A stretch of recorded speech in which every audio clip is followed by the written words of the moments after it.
ये बिल्कुल सेम वही चीज़ हो रही है जो मैंने आपको वोल्टेज डबलर और जो डीसी वाला एक्सपेरिमेंट हमने किया था, तो उसमें भी आपने नोटिस किया होगा हिसिंग साउंड पहले आ रही थी, उसके बाद फ्लैश ओवर हुआ था। तो ये ऑयल में भी सेम वही चक्कर है कि अगर आपने अगर वोल्टेज पीछे लेट सपोज कोई रेजिस्टेंस नहीं लगाई हुई प्रोटेक्शन के लिए, इसका मतलब है कि एक पॉइंट आएगा जब फ्लैश ओवर होगा तो ट्रांसफार्मर ने उसको शॉर्ट सर्किट डिटेक्ट करना है और पावर ऑफ हो जाएगी।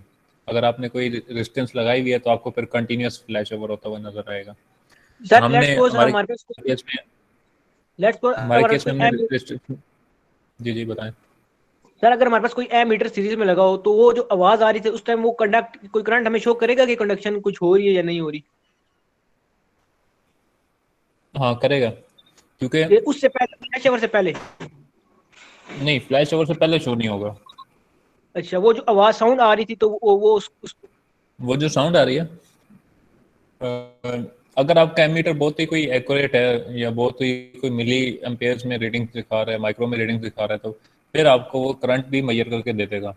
क्योंकि वो जो हिसिंग अच्छा साउंड नॉइज हिसिंग नॉइज जो आ रही है बेसिकली वो आपकी पावर लॉस हो रही है, जिसको हम कोरोना डिस्चार्ज कहते हैं या पार्शियल डिस्चार्ज कहते हैं। ठीक है। तो ट्रांसमिशन लाइंस की मैं बताऊं तो उसमें भी आपको हिसिंग साउंड ऐसे ही सुनाई देगी। यहाँ पे तो लिक्विड था तो ज़्यादा प्रोमिनेंट आपको सुनाई दे रही थी आवाज़। लेकिन अगर ट्रांसमिशन लाइंस होंगी तो वहाँ पे तो आपको इतनी ज़्यादा सुनाई नहीं देगी। लेकिन होती है हिसिंग नॉइज। जो डीसी वाला एक्सपेरिमेंट अगर लेक्चर 2 आप जाके देखेंगे तो उसमें भी आपको हिसिंग नॉइज सुनाई देगी। वो जो हिसिंग नॉइज है सर उसमें वो तो बेसिकली हो ही कॉन्टिन्यू, है कि उसमें तो दरमियान में जो आपका इंसुलेटिंग मीडियम है, जैसे इस केस में हमारे पास ऑयल था और डीसी के केस में हमारे पास एयर डाइलेक्ट्रिक मीडियम था। तो वो जो इंसुलेटिंग मीडियम है उसमें आयनाइजेशन स्टार्ट हो गई है। ठीक है।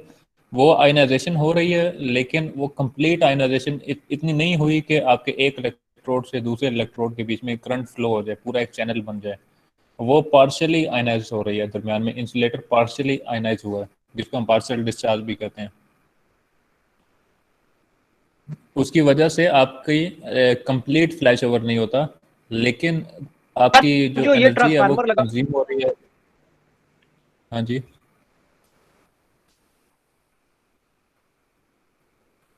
बोलें।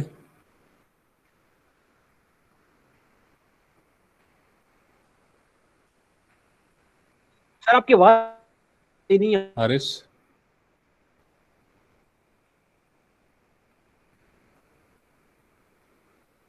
बोलें आप क्या बोल रहे थे। सर सर आपकी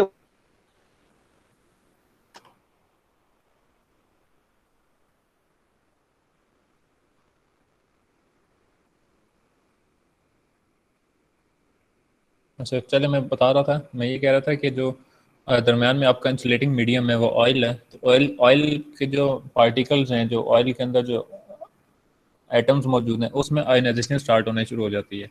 लेकिन वो आयनाइजेशन अभी इतनी स्ट्रांग नहीं है कि कंप्लीट फ्लैश ओवर हो। ठीक है। तो इसी वजह से जब हम वोल्टेज मजीद बढ़ाएंगे तो आयनाइजेशन ज़्यादा स्ट्रांग होगी और दरमियान में इतने ज़्यादा आयंस क्रिएट हो जाएंगे, अब वो इंसुलेटिंग मीडियम अब इंसुलेटर नहीं रहा, वो अब कंडक्टर बन जाएगा। जिस तरह कंडक्टर के अंदर फ्री आयंस घूम रहे हैं, हमने वो आयंस अपने इंसुलेटर में क्रिएट कर दिए हाई वोल्टेज अप्लाई करके। ठीक है। अगर वो आयंस की मिकदार बहुत ज़्यादा हो गई तो ज़ाहिर है हमने अपने जो इलेक्ट्रोड्स हैं वो उसी कंडक्टर के अंदर डिप किए हुए हैं, तो एक पॉइंट से दूसरे पॉइंट में फ्लैश ओवर हो जाएगा, करंट फ्लो होगा।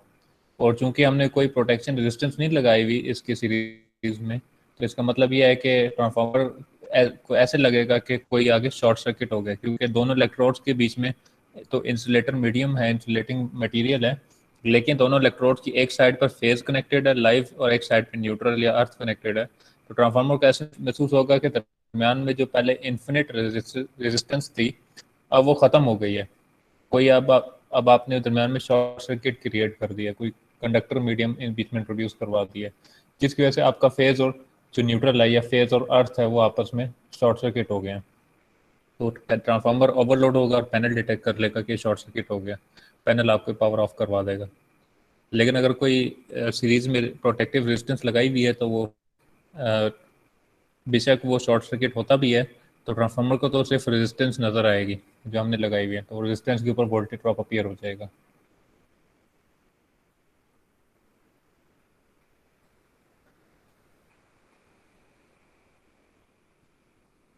हारिस क्लियर है आपको ये? Yes sir, clear sir. अच्छा, एक चीज़ जो एक्सपेरिमेंट करते वक्त हम लोगों ने एक चीज़ का ख्याल नहीं रखा कि जो ऑयल टेस्टिंग कप था उसके दोनों साइड से इलेक्ट्रोड्स बाहर निकले हुए हैं और उन इलेक्ट्रोड्स पर हमने 2 वायर्स लगाई थी। वो ऑयल टेस्टिंग कप मैंने डायरेक्टली फ्लोर पेडेस्टल के ऊपर रख दिया था। इशू क्या आ रहा था? इशू ये आ रहा था कि हमारे जो ब्रेकडाउन वोल्टेज है ऑयल की वो ज़्यादा थी, और जो एयर की ब्रेकडाउन वोल्टेज है बाहर ऑयल टेस्टिंग कप से बाहर, जो हमारे इलेक्ट्रोड पॉइंट इलेक्ट्रोड की शक्ल का बाहर निकला हुआ है, उसके बीच में और फ्लोर के बीच में जो एयर एज ए इंसुलेटर है उसका ब्रेकडाउन वोल्टेज कम है। हुआ ये कि अगर आप वीडियो में भी नोटिस करेंगे सर ये तो बात आपको मैंने भी फ्लैश ऑब्जर्व ओवर की थी, होता जो हुआ। फ्लैश ओवर था वो बाहर हमें नजर आ रहा था, एयर के दरमियान नजर आ, ये हाँ, मैंने बात ऑब्जर्व की बिल्कुल थी। मुझे लग रहा था ऐसा कि फ्लैश ओवर जो हो रहा है वो वायर के दरमियान हो रहा है, वायर के और ग्राउंड के दरमियान हो रहा है, ना कि ऑयल के अंदर, क्योंकि वो तो हमें नजर ना आता, वो हमें साफ नजर आ रहा था। तो ऐसा लग रहा था कि बिल्कुल ये बिल्कुल। एयर का फ्लैश ब्रेक डाउन हो रही है। हाँ, वो चीज़ मैंने भी एक्सपेरिमेंट के दौरान नोटिस की थी, लेकिन मैंने जानबूझ के उसको इसी तरह वीडियो में जाने दिया ताकि आप लोगों को पता चले इस चीज़ का सर कि वो जो एयर का ब्रेकडाउन हुआ था वो किस जगह से हुआ था? वो जो इलेक्ट्रोड थे और ग्राउंड के दरमियान हुआ था, या जो ऊपर से वायर आ रही थी ट्रांसफार्मर से? सर वो भी नेकेड थी, उसके ऊपर भी कोई हमारे पास इंसुलेशन नहीं थी, उसके दरमियान हो रहा था? नहीं, जो ट्रांसफार्मर से वायर आ रही थी ना वो उसके ऊपर ऊपर रबड़ की कोटिंग थी, अच्छा, वो नेकेड ठीक है वायर नहीं ठीक है। है। ठीक है। अरे तो ठीक वो हो गया जो सर। वो थी सिंगल कोर वायर है, कॉपर की सिंगल कोर ठीक। वायर है, ठीक है, लेकिन ऊपर रबड़ की कोटिंग है। और जब ठीक वो है। हमने इलेक्ट्रोड के साथ लगाई बाहर वाली साइड पे, तो बाहर वाली साइड पे तो वो पॉइंट इलेक्ट्रोड की शक्ल का था। तो उसके बीच में और फ्लोर के बीच में, फ्लोर चूंकि अर्थ है सारा, ग्राउंड न्यूट्रल अर्थिंग के साथ कनेक्टेड है, तो उस पॉइंट इलेक्ट्रोड और फ्लोर के बीच में डिस्चार्ज हो गया। ऑयल के अंदर डिस्चार्ज नहीं हुआ था। ऑयल के अंदर ठीक है, तो डिस्चार्ज फिर भी ये इससे थोड़ी सी ज़्यादा वैल्यू पे जाके डिस्चार्ज हो जाता है, क्योंकि ऑयल के अंदर अगर आपने सुना हो तो जो आपको हिसिंग साउंड आ रही थी वो ऑयल के अंदर से आ रही थी। अच्छा, ठीक हो गया सर। तो ठीक सर है। फिर ये जो तो हमारी रीडिंग एक्यूरेट तो ना आई ना, ये तो बिल्कुल खराब होगी रीडिंग में तो। कोई बात नहीं, हम कौन सा सर इसमें ट्रांसफार्मर ऑयल यूज़ कर रहे इसमें हैं? हम भी तो ट्रांसफार्मर के normal oil insulation use test कर रहे हैं। होती है सर। ये ट्रांसफार्मर की टेस्टिंग में ना उसमें से एक टेस्ट ये भी होता है कि आपने उसका ऑयल की टेस्टिंग करनी है, ऑयल की सर इंसुलेशन आपने टेस्ट करनी है। सर इसमें हमने ऑयल सर टेस्टिंग की थी ना। ट्रांसफार्मर मिलता नहीं है बाहर से कहीं से? सर इसमें ऑयल टेस्टिंग की थी हमने। हाँ, ऑयल टेस्टिंग की थी, और ट्रांसफार्मर ऑयल इस तरह से नहीं मिलता कमर्शियली, तो आप शॉप पर जाके कहीं से नहीं बाई कर सकते। ये है कि अगर कहीं जो ऐसी रावलपिंडी में एक शॉप है जहाँ पे ट्रांसफार्मर रिपेयरिंग करते हैं, तो वहाँ जाके पता किया जा सकता है कि अगर वो हमें सप्लाई कर दें थोड़ा सा जिसमें हम टेस्टिंग कर लें। अ, लेकिन ठीक वो हो भी गया। जाएं तो पूछें तो पता करना पड़ेगा जाकर। लेकिन वो वैसे रीडिंग्स अगर जो सर आप वही वाले। डिस्ट्रीब्यूशन ट्रांसफार्मर जो होता है ना 11 केवी से 220, अगर उसका ऑयल मिल जाए तो सर बड़ा क्लियर कंसेप्ट हो जाएगा कि उसका हमें किस वोल्टेज पे ब्रेकडाउन होता है, वो अगर हो ना। हाँ, वो ट्राई करते हैं। मेरे घर के करीब एक ट्रांसफार्मर रिपेयरिंग शॉप है जो आपके डिस्ट्रीब्यूशन ट्रांसफार्मर्स वहाँ पर रिपेयर करते हैं, तो मैं वहाँ चक्कर लगा कर देखूंगा। सर अगर पता उन्होंने दे कीजिएगा दिया फिर। और साथ में अगर उन्होंने हमें कुछ इंसुलेटर्स भी दे दिए तो जो ट्रांसफार्मर के साथ कनेक्ट होते हैं, कोई पुराने टूटे हुए इंसुलेटर्स पड़े हुए तो वो भी यस सर। ले लेंगे वहाँ से। लेकिन वो फिर तो बहुत ठीक हो जाएगा चांस सर। क्या है कि मिले या ना मिले। चले सर, आप ट्राई कीजिएगा, अगर हो गया तो फिर बड़ा समझ आएगा हमें। हाँ, वो कोशिश करेंगे ले आएं। आप यूँ समझ लें कि अभी हमने जो मोबाइल जो हमने बाइक का टेस्ट किया है, इसकी जो रीडिंग थी 30 किलोवाट 31 किलोवाट, उसकी आपने एवरेज निकाल लेनी है, वो आपकी ब्रेकडाउन वोल्टेज रेटिंग हो जाएगी। हमारे केस में हमारी मिस्टेक थी कि हमने ऑयल टेस्टिंग का और फ्लोर के बीच में हमने गैप कम रखा हुआ था, हमें दरमियान में उनका गैप ज़्यादा रखना चाहिए था, दरमियान में कुछ इंसुलेटिंग बिल्कुल सर। मटेरियल कुछ रखना चाहिए था, सपोर्ट रखते। ज़्यादा अच्छा तरीका ये था कि जो हमारे पास इंसुलेटिंग रॉड्स मौजूद हैं वो हम फ्लोर पेडेस्टल के ऊपर रखते, और उस इंसुलेटिंग रॉड के ऊपर एक कनेक्टिंग कप रखकर ऊपर से हम अपना ऑयल टेस्टिंग कप रख देते हैं। मैं उसकी पिक्चर वो चीज़ उस तरह से रख के आपको पिक्चर सेंड कर दूंगा, आपको आइडिया हो जाएगा। उससे ये होगा कि हमारे जो बाहर से इलेक्ट्रोड, जो कप के बाहर निकला हुआ इलेक्ट्रोड, उसके बीच में और फ्लोर के बीच में गैप काफ़ी ज़्यादा क्रिएट हो जाएगा, जिसकी वजह से हमारी वो जो ब्रेकडाउन हो रही है एयर में, वो ब्रेकडाउन उस एयर में नहीं होगी, फिर ब्रेकडाउन ऑयल के अंदर होगा। सर जब आपको तो पता लग गया था तो फिर एक्सपेरिमेंट दोबारा कर सकते थे, बस थोड़ा सा डिस्टेंस कोई चीज नीचे रख के ऊपर करना था तो। असल में मैंने भी ये चीज़ नोटिस की थी जब मैं आखिरी रीडिंग ले रहा था, तो फिर मैंने कहा दोबारा से सारी रीडिंग्स लूँ तो वो बड़ा लंबा हो जाएगा। तो बेहतर है कि इनको इस चीज़ अच्छा के बारे में वैसे ही गाइड कर दें। आप लोग जब आएंगे ऑन कैंपस, जब आएंगे तो ये जो ट्रांसफॉर्मर, ये जो बाइक का मोबाइल ऑयल है, ये बिल्कुल मतलब ब्रांड नहीं है, ये बॉटल से निकाला हुआ है। तो मैं कहीं से अच्छा यूज ऑयल भी ले आऊँगा, दोनों की कंपैरिजन कर लेंगे कि यूज ऑयल में और न्यू ऑयल में क्या फ़र्क है, क्योंकि जो यूज में ऑयल होता है वो उसकी जो थिकनेस है वो कम हो जाती है, उसकी विस्कोसिटी कम हो जाती है, तो उसकी ब्रेकडाउन वोल्टेज भी कम और होती सर है। उस और साथ उसके अंदर सर मेटल के छोटे छोटे जरात भी आ जाते हैं, शायद उसका कंडक्शन जल्दी हो जाए, वो इंजन के रगड़ हाँ की बिल्कुल। वजह से ना, तो वो थोड़ा सा पार्टिकल्स आ जाते हैं, तो हो सकता है उसकी कंडक्शन बहुत ही जल्दी इम्प्योरिटीज हो जाए। इम्प्योरिटीज आ यस जाती सर। हैं उसके अंदर, तो कंडक्शन उसमें जल्दी हो जाएगी। अच्छा, ट्रांसफार्मर्स के ऊपर मुख्तलिफ किस्म के टेस्ट किए जाते हैं। जो सबसे पहला टेस्ट जो जिसकी मैंने वीडियो भेजी थी आपको, ये ऑयल टेस्टिंग। ठीक है, हमने इसकी ऑयल की ब्रेकडाउन वोल्टेज टेस्ट करनी है कि अगर ट्रांसफार्मर की दो वाइंडिंग्स के दरमियान में पोटेंशियल डिफरेंस है, ठीक है, उसके टर्मिनल्स के दरमियान पोटेंशियल डिफरेंस है, तो उसके अंदर जो ऑयल है वो ब्रेक डाउन ना हो जाए। ठीक है, एक प्राइमरी और सेकेंडरी के दरमियान में कोई शॉर्ट सर्किट की रेट ना हो। ठीक है, ऑयल का मेन मकसद तो कूलिंग का है ना, तो ब्रेक डाउन उसके अंदर नहीं होना चाहिए। ठीक है, एक तो ऑयल ब्रेक डाउन टेस्ट हो गया। इसी तरह दूसरा एक टेस्ट होता है, उसको कहते हैं पावर फ्रीक्वेंसी टेस्ट।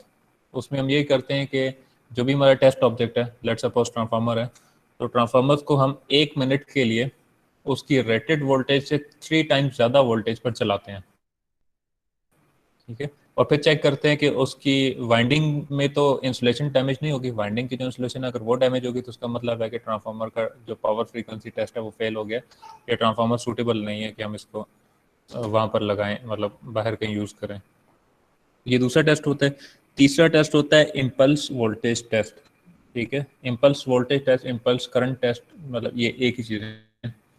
तो इम्पल्स वोल्टेज टेस्ट में भी क्या किया जाता है कि उसमें ये चेक किया जाता है कि अगर कोई लाइटनिंग के केस में अगर कोई बिजली चमकती है, मौसम ख़राब है, तो बिजली जो गिरती है अगर वो ट्रांसफार्मर के ऊपर गिरती है या लाइन के ऊपर, ट्रांसमिशन लाइन पे गिरती है, और वो वोल्टेज जो उसकी वजह से क्रिएट होंगे वो ट्रैवल करेंगे पूरे आपके सिस्टम में, तो वो जो वोल्टेज जनरेट हो रहे हैं वो वोल्टेज ट्रांसफार्मर बर्दाश्त करेगा कि नहीं। वो एक इंस्टेंट के लिए बस बहुत हाई वोल्टेज की एक वेवफॉर्म जनरेट होती है जिसको इम्पल्स वोल्टेज कहते हैं, और वो माइक्रो सेकेंड या मिली सेकेंड्स की ड्यूरेशन की होती है, उसके बाद वो टाई डाउन कर जाती है।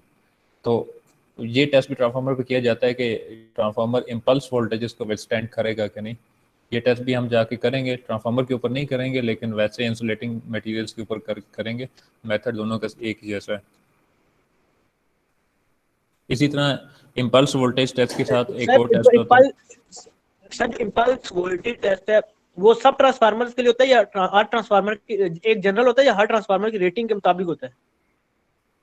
हर ट्रांसफार्मर की रेटिंग के मुताबिक भी होता है और ट्रांसफार्मर की लोकेशन के मुताबिक भी होता है। अगर सर मसलन हम कि कोई कुछ छोटा सा ऐसे ट्रांसफार्मर ट्रांसफार्मर्स हैं ले आए, जो खुद खुद को छोटा सा हाँ, ट्रांसफार्मर ले आए, उस पर टेस्ट करें? किया जा सकता है, लेकिन उसकी जो फिर वोल्टेज है वो कम करने पड़ेंगे। इम्पल्स वोल्टेज जो हाँ हम जनरेट करते हैं वो कम जनरेट करनी पड़ेगी, सर क्योंकि इसके अंदर इसमें डिपेंड करता है प्रोग्रामिंग ना हुई भी कि है इम्पल्स हम, की? नहीं नहीं, प्रोग्रामिंग नहीं, वो हम सर्किट के थ्रू कंट्रोल करते हैं, रजिस्टर्स की वैल्यू को चेंज करके वोल्टेज को कंट्रोल करते हैं, और सर इतने स्फीयर कम गैप्स की टाइम के गैप अंदर किस सेटिंग तरह को जाएगी? कंट्रोल करते हैं। हो जाता है वो, हमारे पास कैपेसिटर्स और रेजिस्टर्स की वैल्यू, कैपेसिटर से हम उसका टाइम कंट्रोल कर रहे होते हैं, रेजिस्टेंस से उसकी वेव फॉर्म की शेप को कंट्रोल कर रहे होते हैं, और स्फीयर गैप से हम उसकी वोल्टेज लेवल कंट्रोल कर रहे होते हैं। सही सर।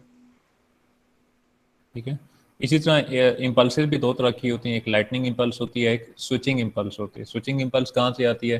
अगर हमारे इक्विपमेंट में कोई फेलियर आए या इक्विपमेंट में जो स्विच गियर के ऑपरेशंस की वजह से कोई इम्पल्स वोल्टेज जनरेट होती है, कोई नॉइज सिग्नल जनरेट होता है, कोई सर्जेस जनरेट होती हैं, तो उनको विथस्टैंड करना चाहिए ट्रांसफार्मर को।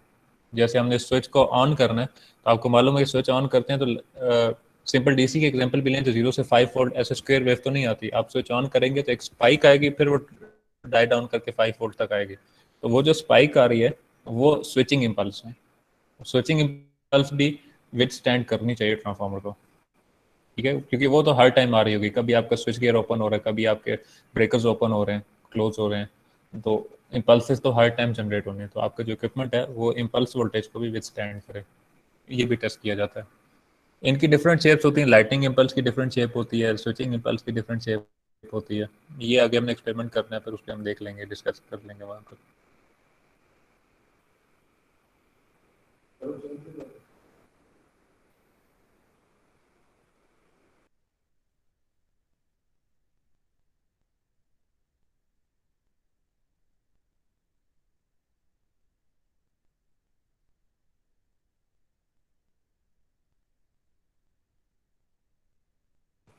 अच्छा, ये चीज़ें क्लियर है आपको, ट्रांसफार्मर के टेस्ट हम जो कर रहे हैं?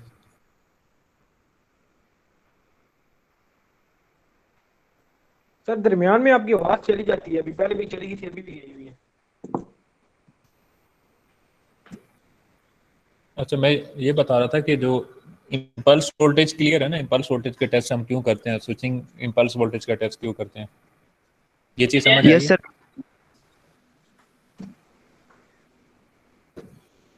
अच्छा, चलें, बाकी ये इम्पल्स वोल्टेज के जो टेस्ट हैं ये हमने लैब नंबर 9 या 10 में जाकर करने हैं, तो वैसे भी ये हम तब कवर कर लेंगे, अभी तो हमने बेसिक्स से स्टार्ट लिया है। तो यूज बस ये बताने का मकसद ये था कि जो 4-5 डिफरेंट टाइप के हम टेस्ट परफॉर्म करते हैं ट्रांसफार्मर के ऊपर, उसमें से जो एक टेस्ट है वो ऑयल टेस्टिंग का टेस्ट, ऑयल ब्रेकडाउन टेस्ट है, और वो हमने परफॉर्म कर लिया। इसके बाद जो दूसरा टेस्ट है वो पावर फ्रीक्वेंसी टेस्ट होता है। वो पावर फ्रीक्वेंसी टेस्ट हम ट्रांसफार्मर पे तो नहीं करेंगे, वो हम केबल्स के ऊपर करके देखेंगे आखिर में जाकर। बिल्कुल, केबल्स के ऊपर भी पावर फ्रीक्वेंसी टेस्ट किया जाता है, ट्रांसफार्मर के पे भी किया जाता है, केबल्स की इंसुलेशन को टेस्ट करने के लिए करते हैं। और इसी तरह फिर एंड पे क्या आता है, इम्पल्स टेस्टिंग, लाइटनिंग इम्पल्स और स्विचिंग इम्पल्स के टेस्ट किए जाते हैं कि हमारा इक्विपमेंट इन चीज़ों को विथस्टैंड करेगा कि नहीं। यहाँ तक किसी को कोई कन्फ्यूजन है तो वो बताएं फिर।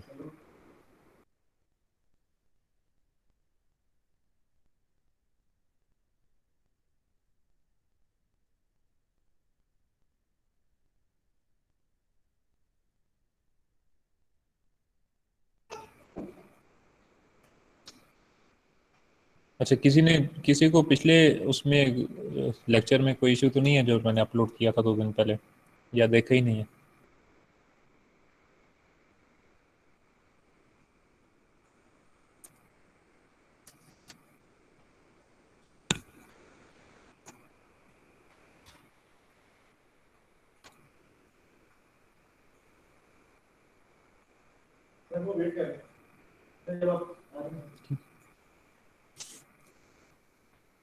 अच्छा, मैंने अभी तक मैनुअल अपलोड नहीं किया, मुझे टाइम ही नहीं मिला मैनुअल एडिट करना और अपलोड करने का। ये एक मैनुअल है, इसमें मतलब ये वाला मैनुअल हमारा तो नहीं है, लेकिन इसको मैंने एडिट करना है और फिर मैं अपलोड करूँगा। तो इसमें आपको डायग्राम नज़र आ रही है, इस डायग्राम में अगर आप देखें तो एक सेटअप में वही चीज़ है, एक स्टेप अप ट्रांसफार्मर है, उसके आगे कैपेसिटिव वोल्टेज डिवाइडर नेटवर्क बनाया हुआ है, मीन्स के एक मेजरिंग कैपेसिटर है, उसके नीचे एक पोटेंशियल डिवाइडर लगा हुआ है, कैपेसिटिव पोटेंशियल डिवाइडर, उससे हम रीडिंग मेजर कर रहे हैं कि कितने वोल्ट पर जाकर ब्रेक डाउन होना है। और जो तीसरी चीज़ है वो क्या है, oil testing cup. Oil testing cup के अंदर हमने ऑयल डालना है और इसी में इलेक्ट्रोड्स मौजूद हैं।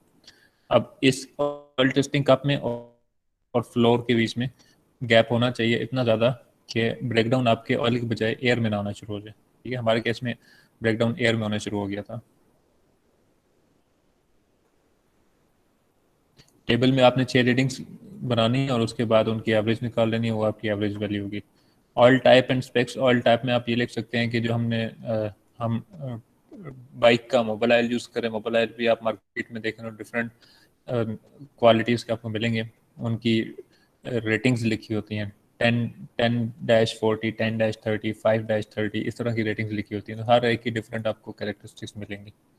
ठीक है, फिलहाल आप कोई भी एज्यूम कर लें, 10-30 W एज्यूम कर लें और यहाँ पे मेंशन कर देंगे हमने बाइक का मोबाइल ऑयल यूज़ किया। कंक्लूजन में आपने लिख देना है कि हम जब बाइक का मोबाइल ऑयल है वो यूज़ कर रहे थे, ट्रांसफार्मर ऑयल हमारे पास अवेलेबल नहीं था। सर इसकी तो लैब तो रिपोर्ट छोटी साथ सी में बनेगी, बस एक कंक्लूजन, टेबल होगा।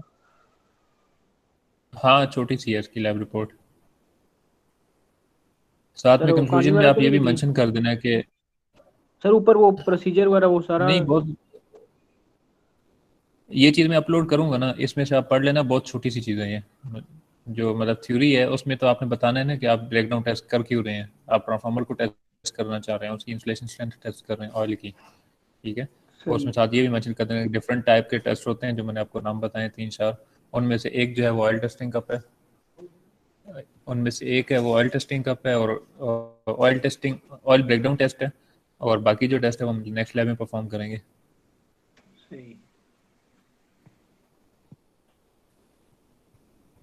अच्छा, लैब नंबर 3 की रिपोर्ट अभी तक मैंने वहाँ असाइनमेंट क्रिएट नहीं की, तो लैब नंबर 3 और 4 की इकट्ठी आप लोग फिर रिपोर्ट जमा करवा देना।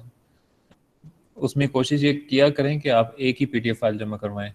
लैब नंबर 3 और 4 की इकट्ठी एक ही पीडीएफ फाइल बनाना, दो दो अलग अलग फाइल सेपरेटली न अपलोड करना, चेकिंग करने में मसला होता है। और इसके अलावा ये भी बताएं मुझे कि आपकी क्लास में कितने सीनियर्स हैं जो कंप्यूटर नेटवर्क्स के और हाई वोल्टेज के अलावा कोई सब्जेक्ट पढ़ रहे हैं, सीनियर्स कौन कौन से हैं?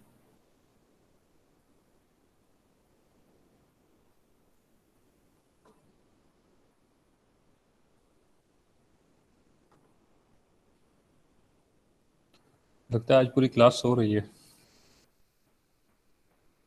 सर जी सीनियर्स का तो सीआर को ही पता होगा। सर नाम नहीं पता, लेकिन पीटीएस में सर ज़्यादा है, मतलब सीनियर। आप पावर ट्रांसमिशन सिस्टम भी पढ़ रहे हैं? जी सर। Yes sir. अच्छा, ऊप भी पढ़ रहे हैं आप लोग? ऊप तो पढ़ सर रहे हैं ना साथ में? यस लेकिन सर, वो ऊप भी की सर। पावर ट्रांसमिशन सिस्टम की लैब कोई नहीं होगी? यस सर, उसकी बिल्कुल। नहीं। अच्छा, ऐसा है कि जो आपकी ऑन कैंपस लैब्स होनी है 26 से स्टार्ट होगी और जगह तक चलेंगी, और उसके बाद 3 नवंबर को आपके मिड टर्म स्टार्ट होने हैं। 3 को है या 2 को है? सेकंड नवंबर से स्टार्ट है सर। चलो जब भी है मंडे से, हाँ 2 नवंबर से जी सर। स्टार्ट होंगे। खैर, टाइम टेबल आपका मैं एडजस्ट इस तरह से कर रहा हूँ कि एक दिन में सिर्फ और सिर्फ एक सेक्शन के 20 बच्चे आएंगे और अगले दिन नेक्स्ट 20 स्टूडेंट्स आएंगे। तो कोशिश जो भी मैं टाइम टेबल बताऊंगा उसमें रोल नंबर्स और बता दूंगा कि किस दिन पे कितने बच्चों ने आना है। सुबह से लेकर शाम तक वो 20 बच्चे यहाँ लैब में ही होंगे मेरे साथ, और हम हाई वोल्टेज और कंप्यूटर नेटवर्क्स दोनों सब्जेक्ट एक ही दिन में करेंगे, ठीक है। 2 श्योर दिन सर। का ये स्केड्यूल। इसी तरह दूसरा सेक्शन आएगा, उनके भी 20 बच्चे पहले दिन आएंगे और अगले 20 बच्चे अगले दिन आएंगे। अगर एक दिन में कवर ना हुआ तो फिर हम ये 20 बच्चों को 2 दिन पर शिफ्ट कर लेंगे, ठीक है। ठीक होगा और सर। आखिरी जो दिन होगा, कोशिश ये करेंगे कि जुम्मे के दिन हमारा फ्री हो जाए। जुम्मे के दिन आप लोगों का लैब एग्जाम ऑन कैंपस लें, ऑनलाइन लैब एग्जाम ना लें। ठीक होगा सर।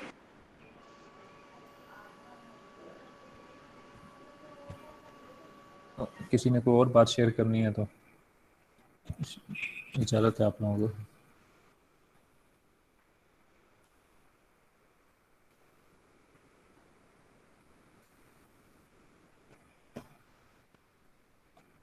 अच्छा, वैसे आप लोग, एक मशवरा ये है मेरी तरफ से आप लोगों को कि आप लोग एचओडी से रिक्वेस्ट ये कर सकते हैं, जो फर्स्ट सेमेस्टर है वो अभी तक ऑन कैंपस चल रहा था, उन्होंने सिर्फ और सिर्फ फंक्शन जनरेटर और ऑसिलोस्कोप ही यूज़ करना है, पावर सप्लाई यूज़ करनी है। वो चीज़ें तो वो सेकंड सेमेस्टर थर्ड सेमेस्टर जब वो ऑन कैंपस दोबारा आएंगे तब भी वो सीख सकते हैं। आप लोगों के पास तो एक ही चांस है लैब्स करने का यहाँ पर, तो आप लोगों को अलाउ किया जाए मिड टर्म के बाद, ताकि आप लोग ऑन कैंपस आकर लैब्स लें, और फर्स्ट सेमेस्टर जो चल रहा है उनको ऑनलाइन कर दिया जाए। आप ये चीज़ एचओडी को रिक्वेस्ट करें, एक पूरी क्लास मिलके एक एप्लीकेशन लिखिए और एचओडी को फॉरवर्ड एप्लीकेशन करें। गई हुई है सर, ये एप्लीकेशन गई थी और हमने कहा था मतलब कि इकट्ठी अगर लैब्स रखें तो हमें नहीं उस तरह समझ आएगी, तो वो गई हुई थी एप्लीकेशन हमारी, भी हो गए 1-2 हफ्ते हो गए हैं। तो उसका कुछ जवाब नहीं आया? सर कुछ भी नहीं। नहीं, वो तो जो इकट्ठी लैब्स होनी है वो तो इस वीक मिड से पहले हो रही है ना। मैं मिड्स के बाद की कह रहा हूँ आपको कि मिड्स के बाद जो फर्स्ट सेमेस्टर यूनिवर्सिटी आ रहा है उनको पूरे सेमेस्टर को फर्स्ट को ऑनलाइन कर दें, तो ये सर उन्होंने वही जो चीज़ें देखनी थी वो देख चुके हैं। उन्होंने पावर सप्लाई फंक्शन जनरेटर सीखना है तो वो सेकंड थर्ड सेमेस्टर में आके भी सीख सकते हैं। आप लोगों ने हाई वोल्टेज की लैब करनी है तो आपने वो एक ही दफ़ा करनी है, ये दोबारा आप नहीं कर सकते। तो इसलिए आपको यहाँ पर अलाउ किया जाए फर्स्ट सेमेस्टर को ही ऑनलाइन कर दें, 7 सेमेस्टर पूरे को ऑन कैंपस बुला लें। और 7 सेमेस्टर के जो स्टूडेंट्स हैं टोटल बैच के वो कम होंगे, फर्स्ट सेमेस्टर के टोटल बैच के स्टूडेंट्स भी ज़्यादा हैं।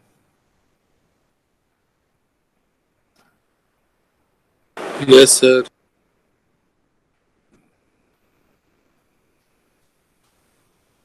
बहरहाल इस चीज़ की ट्राई करके देखें, इसकी एक एप्लीकेशन फॉरवर्ड करें आप एचओडी को, या जब ऑन कैंपस आएंगे तो तब बात कीजिएगा, मैं भी बात करूँगा मुझे मौका मिला तो।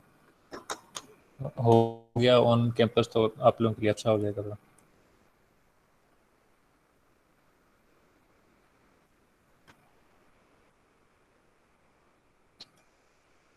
चलें, बाकी जो अगर किसी की अटेंडेंस रहती है तो चैट में अपनी आईडी लिखकर भेज दें, तो क्वेश्चन नहीं है तो बाकी भी लीव कर जाएं।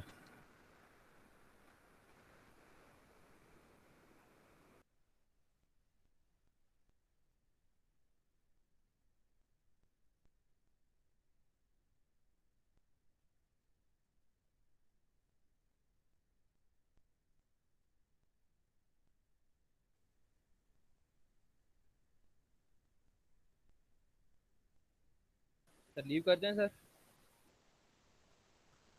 हाँ लीव कर जाएं बेशक, अटेंडेंस लगा के। Okay sir.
अस्सलाम वालेकुम सर, चलेंगे?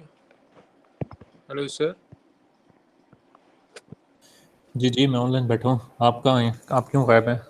हेलो। नहीं सर, मैं ऑनलाइन ही था। मैंने आपसे ये पूछना था कि ट्रांसफार्मर में हम ऑयल डालते क्यों हैं? मैंने ये क्वेश्चन पूछना था आपसे, इसलिए बैठा हुआ था। ट्रांसफार्मर की कूलिंग के लिए ऑयल मतलब यूज़ मैं चेक करता हूँ कि और ट्रांसफार्मर इंसुलेशन जिससे के लिए भी खराब होता है करते तो हैं। उसका ऑयल गर्म, तो इसमें कोई इलेक्ट्रोड्स वगैरह की वजह से हम इसलिए डालते हैं? देखो ट्रांसफार्मर के अंदर जो वाइंडिंग्स होती हैं ना वो हीट अप होती हैं जब हाई वोल्टेजेस पर हम काम कर रहे होते हैं, जो हैवी हाँ, ट्रांसफार्मर्स होते हैं तो उनकी कूलिंग के लिए ऑयल यूज़ किया जाता है।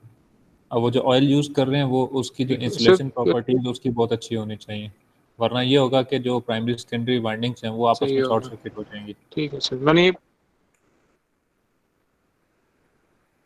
सही है। जिससे हमारे मीडियम होता है, हम इस तरह इसको भी किया तो मीडियम यूज़ कर रहे होता, मतलब इसको हाँ जिससे बस हमारी वाइंडिंग्स के वो बीच में म्यूचुअल। इंसुलेटर, वाइंडिंग्स के बीच में इंसुलेटर मीडियम यूज़ कर रहे हैं एक तरह से, और इस इंसुलेटर मीडियम का काम किया ट्रांसफार्मर को कूल करे ताकि वो मतलब वाइंडिंग डैमेज ना हो ज़्यादा हीटिंग की वजह से। ओके सर, शुक्रिया, अल्लाह हाफिज़। हाफिज़। बाकी लोग भी लीव कर जाएं अगर कुछ उन्होंने डिस्कस नहीं करना तो। मैं आपके नाम नोट कर लूँगा, फिर बाद में आपने कहना है कि आप लोग ऑनलाइन बैठे हुए सुन रहे थे।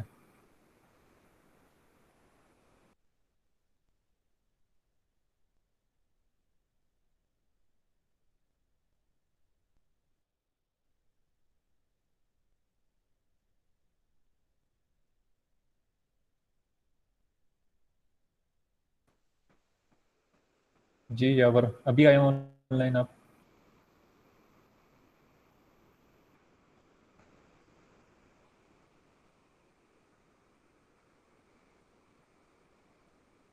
पहले यावर वाली नाम। मीटिंग में मैंने अपने चैट में नाम भी लिखा है सर, वो सिग्नल शायद वो काट गए होंगे।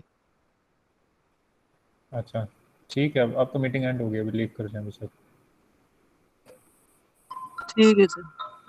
ये बाकी जो लोग ऑनलाइन बैठे हैं, ये अब्दुल्ला, सर जीशान। ये सर आपसे एक बात एक पूछनी है सर वैसे। हाँ बताओ।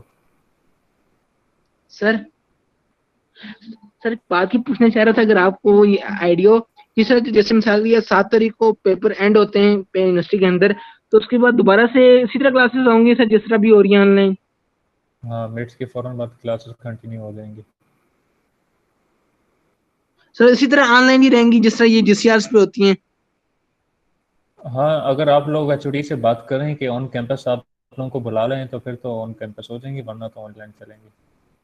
अभी आपके आने से ठीक है पहले सर, यही मैं शुक्रिया। क्लास से बात डिस्कस कर रहा था कि आप लोग एक एप्लीकेशन लिखें एचओडी को कि अब तक फर्स्ट सेमेस्टर ऑन कैंपस हो रहा था, उन्होंने जो चीज़ें हार्डवेयर देखना था वो देख लिया उन्होंने, और उनका हार्डवेयर कोई ऐसा कोई चीज़ नहीं है कि जो आगे जाके उन्हें सीख सके। पावर सप्लाई, ऑसिलोस्कोप और फंक्शन जनरेटर, 3 तो चीज़ें हैं, वो सेकंड थर्ड सेमेस्टर पूरे आगे 7 सेमेस्टर उन्होंने यूज़ करनी है, तो वो आगे भी सीख सकते हैं। आप लोगों ने हाई वोल्टेज की लैब करनी है या एफपीजीए की लैब करनी है तो आपने एक ही दफ़ा करनी है, इसके बाद आपको टाइम कौन देगा कि दोबारा चीज़ें सिखाए। तो इसलिए आप एचओडी से बात करें कि बिल्कुल सर, यही बात है। मिड्स के फ़ौरन बाद आप लोगों को ऑन कैंपस बुला लिया जाए और फर्स्ट सेमेस्टर को ऑनलाइन कर दिया जाए। ये बात आप जी जी कर सर, सकते हैं एचओडी से, ये एक ठीक। सिनेरियो है। क्योंकि फंक्शन जनरेटर, पावर सप्लाई और ऑसिलोस्कोप वो जो फर्स्ट सेमेस्टर वाले यूज़ कर रहे हैं, डीएमएम और ब्रेडबोर्ड यूज़ कर रहे हैं, वो उन्होंने 7 के 7 सेमेस्टर यूज़ करना है, और आगे जाके तो कोई भी उनको सिखा देगा। आपको हाई वोल्टेज ये सेमेस्टर गुजर गया था, कोई नहीं सिखाएगा। जी सर। ये अभी क्लास से यही बात डिस्कस हो रही थी, तो ये एप्लीकेशन फॉरवर्ड करें। ऑन कैंपस आएंगे तो तब भी बात मैं खुद भी ट्राई करूँगा एचओडी से बात कर लूँ। जी जी, इंशाल्लाह सर। चलें ठीक है, बेशक आप लीव कर, अटेंडेंस मार्क कर दी थी ना आपने? हाँ वहाँ आ रही है आपकी अटेंडेंस। अब्दुल्ला और जासिर।